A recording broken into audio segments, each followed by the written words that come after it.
Terrence Oglesby, I'm throwing a fastball at you. All right? Let's hear it. John Calipari's at Arkansas. Mark Pope's at Kentucky, and Pat Kelsey's at Louisville. This year, you can invest in one team to go deepest in March. Oh, my God. In March. In March. March. Isn't it still so give me weird? Kentucky. Give me Kentucky. Whoa, you're taking Mark Pope. I am taking Mark Pope. I love what he ran at BYU. I feel like he got some of the best transfers the portal had to offer. Older guys, elite talent level that a Duke has, maybe not, but a lot of guys that fit pieces, a lot of pieces as he's going to be able to play with and put in correct position to score. Talking about Arkansas, he basically just brought everybody over from Kentucky. It's the same ordeal. It's the same group of guys. They added a couple people, but, like, what are we going to be doing different than what he did at Kentucky is my big question. And then as far as Louisville's concerned, I think Louisville makes the tournament. How far they go, TBD. But if I had to pick one, Kentucky's that roster is pieced together really, really well. Go Cards. Louisville. That's what I got. I'm riding with Louisville. I trust the way that Pat Kelsey has built this roster. I'm honestly, like, when we were down there in the Bahamas, I was shocked at how advanced they were in terms of chemistry, in terms of understanding the system, in terms of being able to kind of play together for a team that had just been put together like 3 months earlier, right? Like, everything on that roster is completely new. Everything about that program is completely new, and it looked like they had been together for 2 years. I think that they're going to be really, really good. I think I would probably have Arkansas second on that list. I would have Kentucky third. I think they're good. I think they're like a top 30-ish kind of a team. I just think they're a little bit below those other two. I think all those same things that you said about Louisville, you're going to see from Kentucky too. A lot of these I older agree. veteran players coming over. Jackson Robinson, Andrew Carr from Wake really knows how to play. Amari Williams, head coach in the CAA, told John Fanta and I that dude was a cheat code in that league. And then he comes and he's that defensive piece. Kobe Brea shot like 47%. Lamont Butler. Think about him defensively. I just really like their pieces. I'm struggling of the three. I'm struggling with the Cards, and my biggest concern with them is I told you guys, and we got interrupted earlier. Pull up their schedule. I'm telling you guys, I think it's the hardest schedule in the country. It is hard. And they potentially, I think they open up. Correct me if I'm wrong. I think they open up in Maui. I think they in Maui, and is it Louisville? I mean, is it Indiana, maybe? Or is the first game, I think it is maybe Indiana? They play It is Indiana. It's Indiana. They open up with it. Now wait a minute. That could also serve to their advantage. We don't then, know exactly how Indiana's well, going to be. we know Indiana's talented. Yeah. And then it's not just that. They could get Arizona and I think Gonzaga in the semis. In the semis and championship game. Like, we're going to find but out the quickly. ACC is probably a little bit easier than the SEC this year, too. I don't know if I necessarily agree. I think the depth, like I said to you, I think the depth this year is a lot better people credit for. This is to your point. Louisville has a stretch where they play in Maui. They come home and host Ole Miss, who looks like a tournament team for sure. Then they host Duke. Their ACC openers against Duke. Then they take on UTEP before going to Kentucky. They also get Tennessee the second game of the season. Tennessee starts it. That's my point. And you can't tell me another team in the country. So I respect it. I love it. I think they'll be, if they're healthy at the end of the year to make a run in the tournament, they'll be there in the end. But they got to stay healthy with a schedule like that. All I'm going to say is that just means it gives me more confidence because it means they're going to get a higher seed when they win all these games in November and December. But even if they they'll take the Michigan State route. Yeah, maybe they will. You know, if they go with that type of pick stuff. a team. Yeah, I'm going Kentucky. Yeah. They can shoot it. They have depth. They're old. I think they've got a lot of guards that do different things. Lamont Butler comes from a winning culture.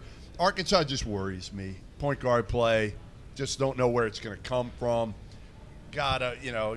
Listen, Nelly Davis, I love him, but the chemistry wasn't great at FAU last year. Plain and simple. Now Cal can coach him. Cal can deal with anybody, so he might be the right guy to be able to coach Nelly this year. And Louisville, I think they're good. I think they got a lot of good players, but I just like this Kentucky team and how it was pieced together.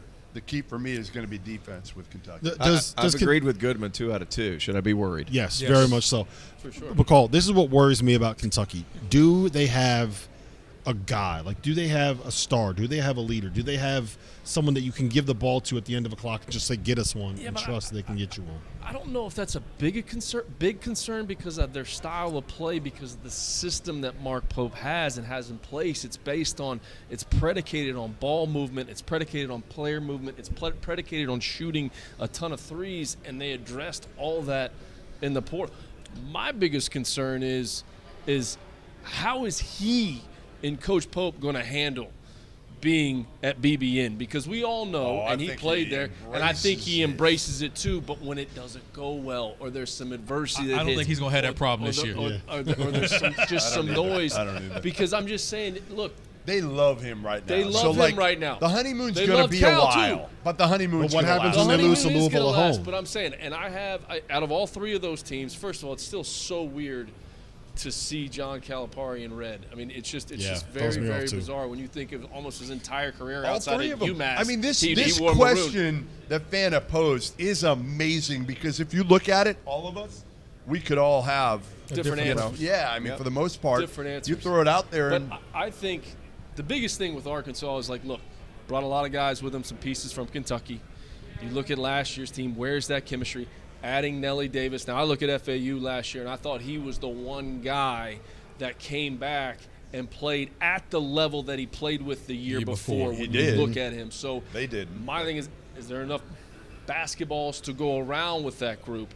But I think the system, the style of play that Kentucky's going to play with, predicated on ball movement and player movement, I just give them the slight edge over those other two. I got a question about Arkansas, and I want anybody else to answer this, because I think that they could be in a really good situation if DJ Wagner spent the entire summer watching you've heard me say this, Goodman, watching DeJuan Harris and embracing this idea that I'm going to be. What do you mean watching? I'm going to be the.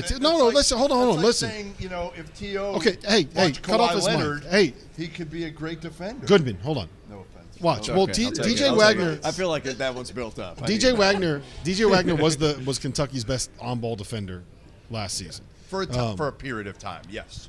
For a period of time. The interrupter strikes again. Did you hear this? The interrupter strikes again.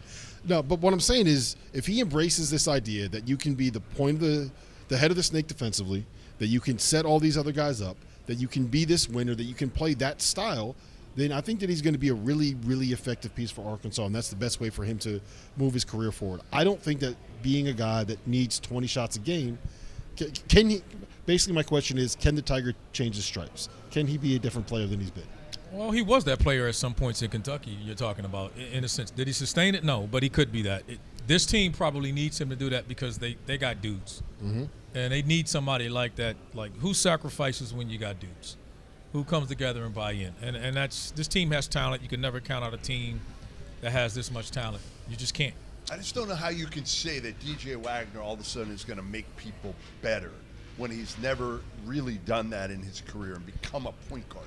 I thought he got crapped on a lot a year ago, so we don't know where he is right now with this, because I thought he took a lot of straight bullets last year, because everyone felt as though he didn't live up to the expectations of what they thought he was going to be. Yep.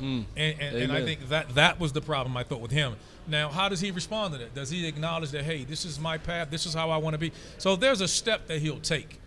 And Rob, like to Rob's point, if he takes more of a defensive mindset and tries to sacrifice a little bit of his game, then I think there could be a trickle-down effect that could bring this Arkansas team together, that could do something that Cal hasn't had in a while, fair. and that's winning games in the postseason. You know, a lot of people thought Mark Pope would have some trouble getting BYU into the Big 12 and being a legit team. Question. He took them into it. They were a top 25 caliber team for the majority of the season. Jackson Robinson can be that dude. Lamont Butler hit one of the biggest shots in Final Four history. Yeah. And that team's got – I don't know exactly how that rotation gets figured. I know one thing. They got a lot of tools That they do. in that box. Are we forgetting about Kirk Creason? A lot of shooting. Don't forget about Kirk Are we Creason. forgetting about how he plays and how when the ball hits his hand, it doesn't stick. It gets advanced up the floor. He's constantly trying to find guys. You got two bigs, Amari Williams and Garrison behind him. They have two, five-man units, legitimately. They do. They can go 10 deep. Kobe Bray has been the most efficient shooter the last 10 years in college basketball.